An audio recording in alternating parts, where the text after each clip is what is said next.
So really the thing about that existential threat is that we have no idea how to deal with it. We have no idea what it's going to look like. And anybody who tells you they know just what's going to happen and how to deal with it, they're talking nonsense. So we don't know how to estimate the probabilities it'll replace us. Some people say it's like less than 1%. My friend Jan Lecan, who was a postdoc with me, thinks, no. We're always going to be, we build these things, we're always going to be in control. We'll build them to be obedient.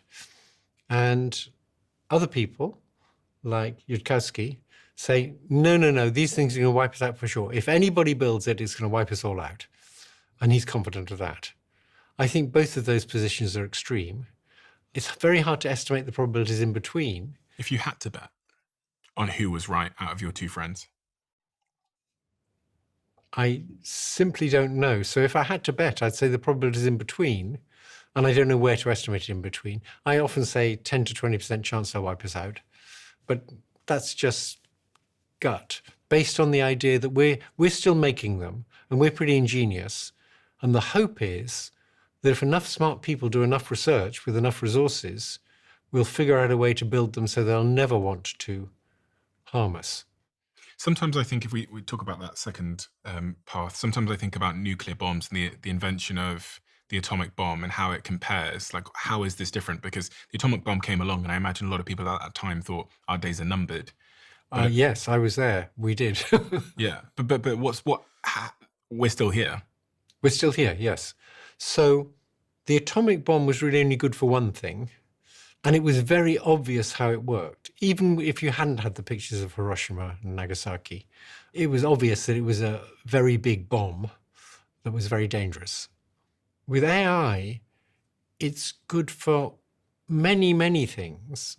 It's going to be magnificent in healthcare and education, and more or less any industry that needs to use its data. It's going to be able to use it better with AI.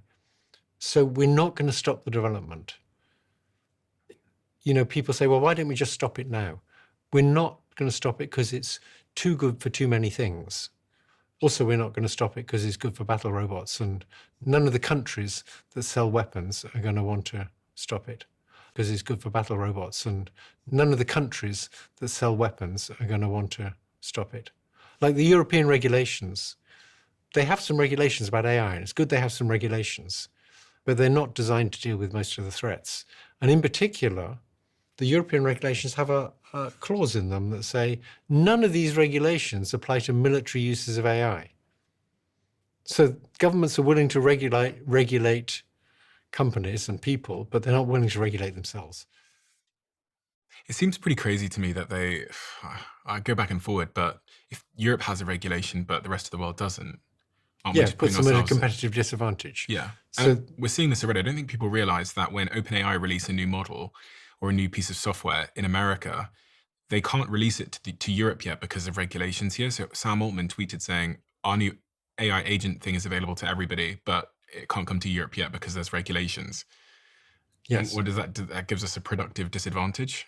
Yes. Like, What we need is, I mean, at this point in history, when we're about to produce things more intelligent than ourselves, what we really need is a kind of world government that works, run by intelligent, thoughtful people. And that's not what we got. so free for all.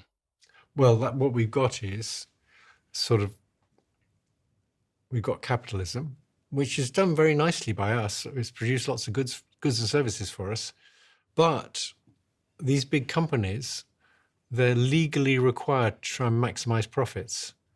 And that's not what you want from the people developing this stuff. So let's do the risks then.